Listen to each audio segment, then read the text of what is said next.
He. I saw him on a sleepless night when I was walking desperately to save my soul and my vision.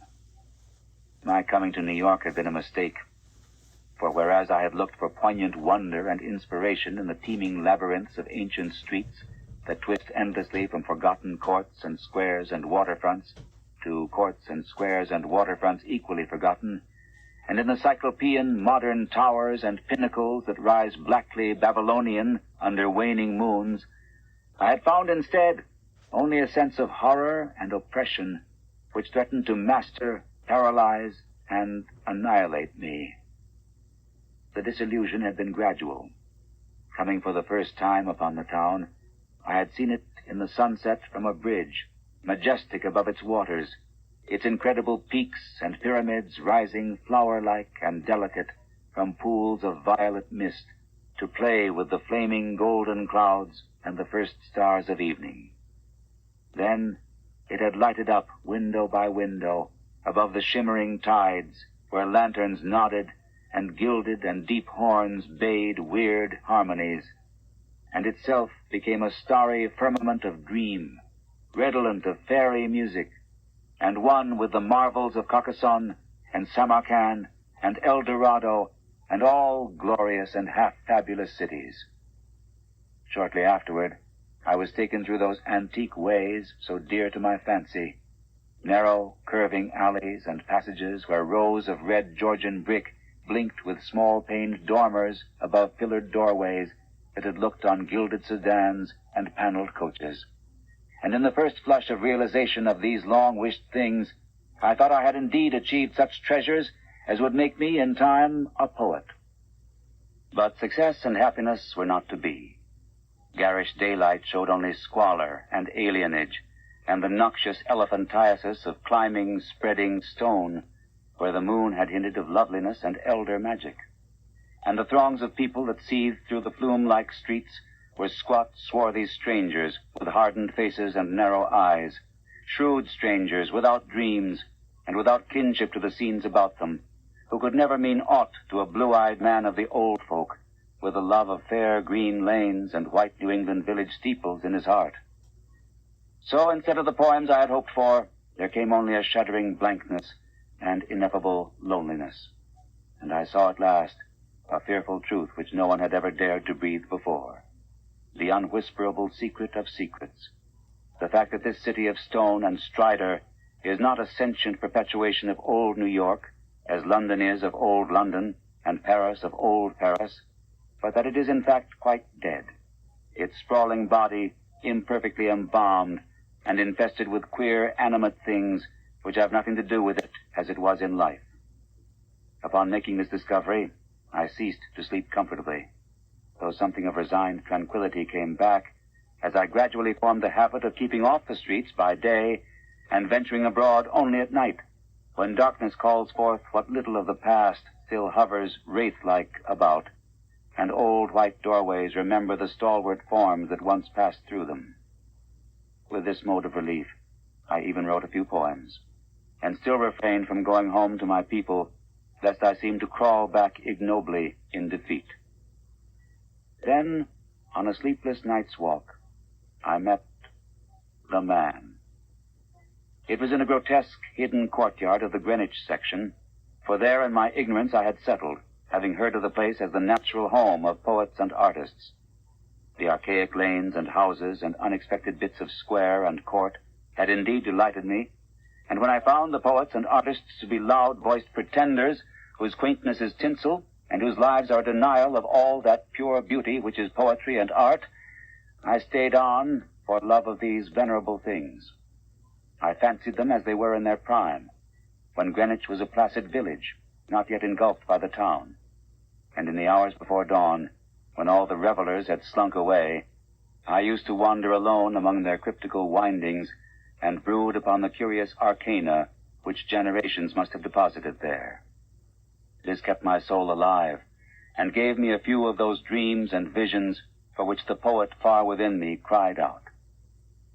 The man came upon me at about 2 one cloudy August morning, as I was threading a series of detached courtyards, now accessible only through the unlighted hallways of intervening buildings, but once forming parts of a continuous network of picturesque alleys. I had heard of them by vague rumor, and realized that they could not be upon any map of today. But the fact that they were forgotten only endeared them to me, so that I had sought them with twice my usual eagerness. Now that I had found them, my eagerness was again redoubled, for something in their arrangement dimly hinted that they might be only a few of many such, with dark, dumb counterparts wedged obscurely betwixt high blank walls and deserted rear tenements, or lurking lamplessly behind archways, unbetrayed by hordes of the foreign-speaking, or guarded by furtive and uncommunicative artists whose practices do not invite publicity or the light of day. He spoke to me without invitation, noting my mood and glances as I studied certain knockered doorways above iron-railed steps, the pallid glow of traceried transoms feebly lighting my face. His own face was in shadow, and he wore a wide-brimmed hat which somehow blended perfectly with the out-of-date cloak he affected. But I was subtly disquieted even before he addressed me. His form was very slight, thin almost to cadaverousness, and his voice proved phenomenally soft and hollow, though not particularly deep. He had, he said, noticed me several times at my wanderings, and inferred that I resembled him in loving the vestiges of former years. Would I not like the guidance of one long practiced in these explorations, and possessed of local information profoundly deeper than any which an obvious newcomer could possibly have gained? As he spoke, I caught a glimpse of his face in the yellow beam from a solitary attic window. It was a noble, even a handsome, elderly countenance, and bore the marks of a lineage and refinement unusual for the age and place. Yet some quality about it disturbed me almost as much as its features pleased me. Perhaps it was too white, or too expressionless, or too much out of keeping with the locality to make me feel easy or comfortable. Nevertheless, I followed him, for in those dreary days, my quest for antique beauty and mystery was all that I had to keep my soul alive, and I reckoned it a rare favor of fate to fall in with one whose kindred seekings seemed to have penetrated so much farther than mine.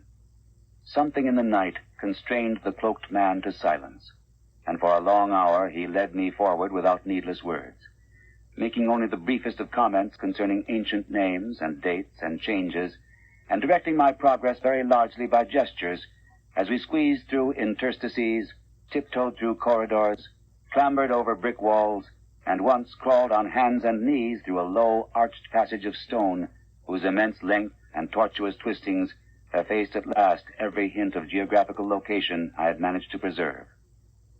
The things we saw were very old and marvelous, or at least they seemed so in the few straggling rays of light by which I viewed them, and I shall never forget the tottering Ionic columns and fluted pilasters and urn-headed iron fence posts and flaring linteled windows and decorative fanlights that appeared to grow quainter and stranger the deeper we advanced into this inexhaustible maze of unknown antiquity. We met no person, and as time passed, the lighted windows became fewer and fewer. The streetlights we first encountered had been of oil and of the ancient lozenge pattern. Later, I noticed some with candles. And at last, after traversing a horrible unlighted court where my guide had to lead with his gloved hand through total blackness to a narrow wooden gate in a high wall, we came upon a fragment of alley lit only by lanterns in front of every seventh house. Unbelievably, colonial tin lanterns with conical tops and holes punched in the sides. This alley led steeply uphill, more steeply than I thought possible in this part of New York, and the upper end was blocked squarely by the ivy-clad wall of a private estate, beyond which I could see a pale cupola and the tops of trees waving against a vague lightness in the sky. In this wall was a small, low-arched gate of nail-studded black oak, which the man proceeded to unlock with a ponderous key. Leading me within, he steered a course in utter blackness over what seemed to be a gravel path, and finally up a flight of stone steps to the door of the house, which he unlocked and opened for me. We entered, and as we did so, I grew faint from a reek of infinite mustiness which welled out to meet us, and which must have been the fruit of unwholesome centuries of decay. My host appeared not to notice this, and in courtesy I kept silent as he piloted me up a curving stairway, across a hall, and into a room whose door I heard him lock behind us. Then I saw him pull the curtains of the 3 small-paned windows that barely showed themselves against the lightening sky, after which he crossed to the mantel, struck flint and steel, lighted 2 candles of a candelabrum of 12 sconces, and made a gesture enjoining soft-toned speech. In this feeble radiance, I saw that we were in a spacious, well-furnished, and paneled library, dating from the first quarter of the 18th century, with splendid doorway pediments, a delightful Doric cornice, and a magnificently carved overmantel with scroll and urn top. Above the crowded bookshelves at intervals along the walls were well-wrought family portraits, all tarnished to an enigmatical dimness, and bearing the unmistakable likeness to the man who now motioned me to a chair beside the graceful Chippendale table.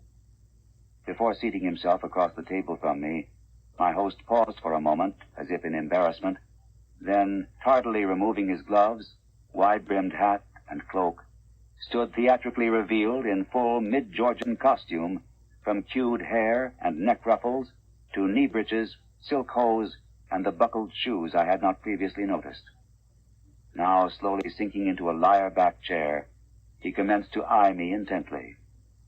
Without his hat, he took on an aspect of extreme age, which was scarcely visible before, and I wondered if this unperceived mark of singular longevity were not one of the sources of my original disquiet.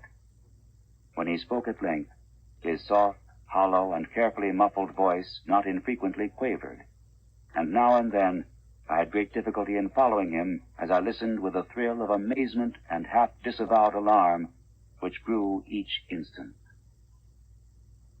"You behold, sir," my host began, "a man of very eccentrical habits, for whose costume no apology need be offered to one with your wit and inclinations. Reflecting upon better times, I have not scrupled to ascertain their ways and adopt their dress and manners, an indulgence which offends none if practiced without ostentation. It hath been my good fortune to retain the rural seat of my ancestors, swallowed though it was by 2 towns, first Greenwich, which built up hither after 1800, then New York, which joined on near 1830. There were many reasons for the close keeping of this place in my family, and I have not been remiss in discharging such obligations. The squire who succeeded to it in 1768 studied certain arts and made certain discoveries, all connected with influences residing in this particular plot of ground, and eminently deserving of the strongest guarding. Some curious effects of these arts and discoveries I now purpose to show you under the strictest secrecy, and I believe I may rely on my judgment of men enough to have no distrust of either your interest or your fidelity." He paused, but I could only nod my head.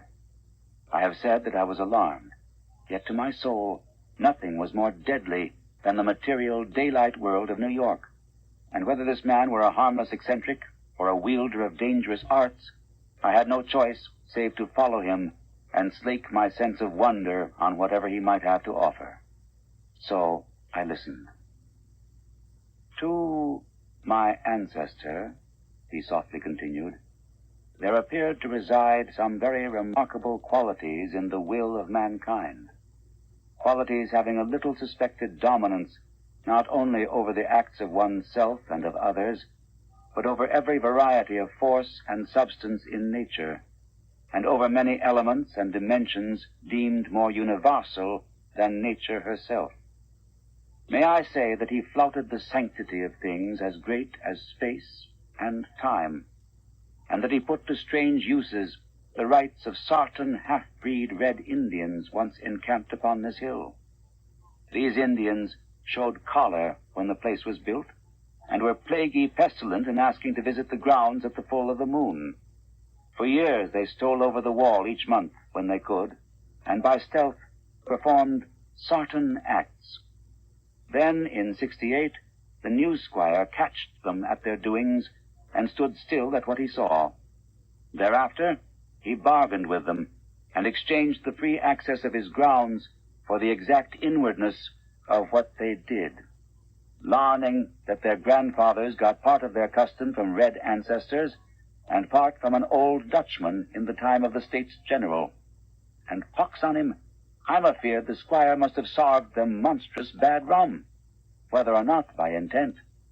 For a week after he learnt the secret, he was the only man living that knew it. You, sir, are the first outsider to be told there is a secret. And split me if I'd have risked tampering that much with the powers, had ye not been so hot after bygone things. I shuddered as the man grew colloquial, and with familiar speech of another day. He went on. But you must know, sir, that what the squire got from those mongrel salvages was but a small part of the learning he came to have.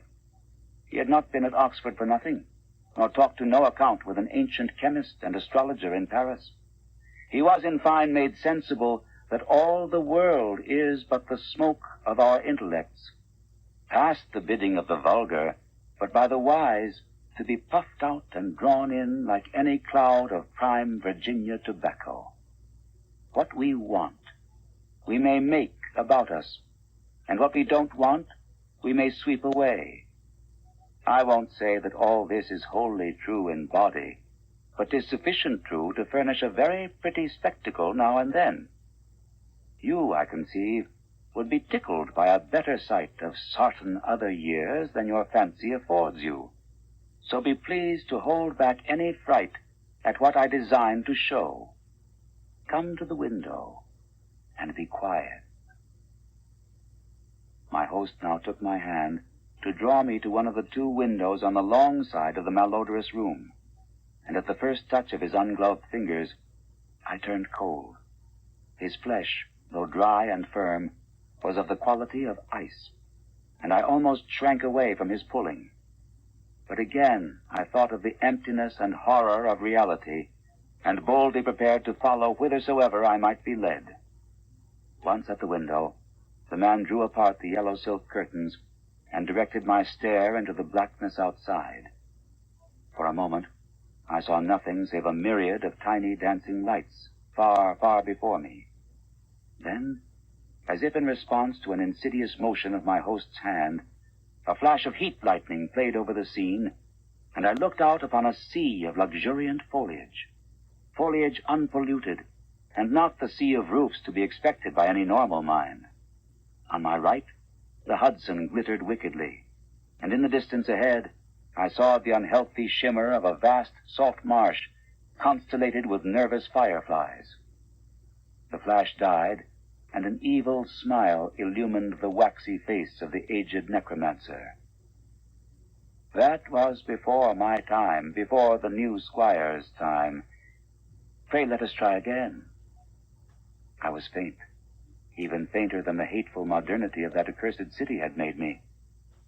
Good God, I whispered, can you do that for any time? And as he nodded and bared the black stumps of what had once been yellow fangs, I clutched at the curtains to prevent myself from falling. But he steadied me with that terrible ice-cold claw, and once more made his insidious gesture. Again the lightning flashed, but this time upon a scene not wholly strange. It was Greenwich, the Greenwich that used to be, with here and there a roof or row of houses as we see it now, yet with lovely green lanes and fields and bits of grassy common. The marsh still glittered beyond, but in the farther distance I saw the steeples of what was then all of New York, Trinity and St. Paul's and the brick church dominating their sisters, and a faint haze of wood smoke hovering over the whole. I breathed hard, but not so much from the sight itself as from the possibilities my imagination terrifiedly conjured up. Dare you go far? I spoke with awe, and I think he shared it for a second, but the evil grin returned. Far? What I have seen would blast ye to a mad statue of stone. Back, back, forward, forward, Look, ye puling lackwit!" And as he snarled the phrase under his breath, he gestured anew, bringing to the sky a flash more blinding than either which had come before. For full 3 seconds, I could glimpse that pandemoniac sight, and in those seconds, I saw a vista which will ever afterward torment me in dreams. I saw the heavens verminous with strange flying things, and beneath them a hellish black city of giant stone terraces with impious pyramids flung savagely to the moon, and devil lights burning from unnumbered windows. And swarming loathsomely on aerial galleries, I saw the yellow, squint-eyed people of that city, robed horribly in orange and red, and dancing insanely to the pounding of fevered kettle drums, the clatter of obscene crotala, and the maniacal moaning of muted horns whose ceaseless dirges rose and fell undulantly like the waves of an unhallowed ocean of bitumen. I saw this vista, I say, and heard, as with the mind's ear, the blasphemous Dom Daniel of cacophony which accompanied it. It was the shrieking fulfillment of all the horror which that corpse city had ever stirred in my soul, and forgetting every injunction to silence, I screamed and screamed and screamed as my nerves gave way and the walls quivered about me. Then, as the flash subsided, I saw that my host was trembling too, a look of shocking fear half blotting from his face the serpent distortion of rage which my screams had excited. He tottered, clutched at the curtains as I had done before, and wriggled his head wildly like a hunted animal. God knows he had cause, for as the echoes of my screaming died away, there came another sound, so hellishly suggestive that only numbed emotion kept me sane and conscious. It was the steady, stealthy creaking of the stairs beyond the locked door, as with the ascent of a barefoot or skin-shod horde. And at last, the cautious, purposeful rattling of the brass latch that glowed in the feeble candlelight. The old man clawed and spat at me through the moldy air, and barked things in his throat as he swayed with the yellow curtain he clutched. "The full moon! Damn ye! Damn ye! Ye yelping dog, ye called them! And they've come for me! Moccasined feet! Dead men! Gad sink ye, ye red devils! But I poisoned no rum of yours, and I kept your pox-rotted magic safe. Ye swilled yourselves sick, curse ye, and ye must needs blame the squire. Let go, you! Unhand that latch! I've naught for ye here." At this point, 3 slow and very deliberate raps shook the panels of the door, and a white foam gathered at the mouth of the frantic magician. His fright, turning to steely despair, left room for a resurgence of his rage against me, and he staggered a step toward the table on whose edge I was steadying myself. The curtains, still clutched in his right hand as his left clawed out at me, grew taut and finally crashed down from their lofty fastenings, admitting to the room a flood of that full moonlight which the brightening of the sky had presaged. In those greenish beams, the candles paled, and a new semblance of decay spread over the musk-reeking room with its wormy paneling, sagging floor, battered mantel, rickety furniture, and ragged draperies. It spread over the old man, too, whether from the same source or because of his fear and vehemence, and I saw him shrivel and blacken as he lurched near and strove to rend me with vulturine talons. Only his eyes stayed whole, and they glared with a propulsive, dilated incandescence which grew as the face around them charred and dwindled. The rapping was now repeated with greater insistence, and this time bore a hint of metal. The black thing facing me had become only a head with eyes, impotently trying to wriggle across the sinking floor in my direction, and occasionally emitting feeble little spits of immortal malice. Now, swift and splintering blows assailed the sickly panels, and I saw the gleam of a tomahawk as it cleft the rending wood. I did not move, for I could not, but watched dazedly as the door fell in pieces to admit a colossal, shapeless influx of inky substance starred with shining, malevolent eyes. It poured thickly like a flood of oil bursting a rotten bulkhead, overturned a chair as it spread, and finally flowed under the table and across the room to where the blackened head with the eyes still glared at me. Around that head it closed, totally swallowing it up. And in another moment it had begun to recede, bearing away its invisible burden without touching me, and flowing again out of that black doorway and down the unseen stairs, which creaked as before, though in reverse order. Then the floor gave way at last, and I slid graspingly down into the nighted chamber below, choking with cobwebs and half swooning with terror.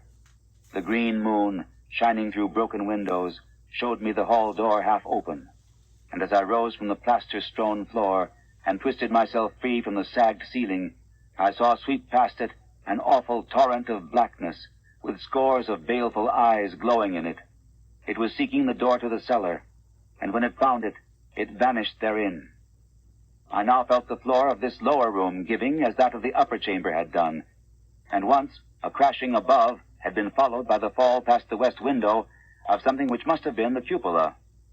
Now liberated for the instant from the wreckage, I rushed through the hall to the front door, and finding myself unable to open it, seized a chair and broke a window, climbing frenziedly out upon the unkempt lawn where moonlight danced over yard-high grass and weeds. The wall was high, and all the gates were locked, but moving a pile of boxes in a corner, I managed to gain the top and cling to the great stone urn set there. About me, in my exhaustion, I could see only strange walls and windows and old gambrel roofs. The steep street of my approach was nowhere visible, and the little I did see succumbed rapidly to a mist that rolled in from the river despite the glaring moonlight. Suddenly, the urn to which I clung began to tremble, as if sharing my own lethal dizziness, and in another instant my body was plunging downward to I knew not what fate. The man who found me said that I must have crawled a long way despite my broken bones, for a trail of blood stretched off as far as he dared look. The gathering rain soon effaced this link with the scene of my ordeal, and reports could state no more than that I had appeared from a place unknown at the entrance of a little black court off Perry Street. I never sought to return to those tenebrous labyrinths, nor would I direct any sane man thither if I could. Of who or what that ancient creature was, I have no idea. But I repeat that the city is dead and full of unsuspected horrors. Whither he has gone, I do not know. But I have gone home to the pure New England lanes up which fragrant sea winds sweep at evening.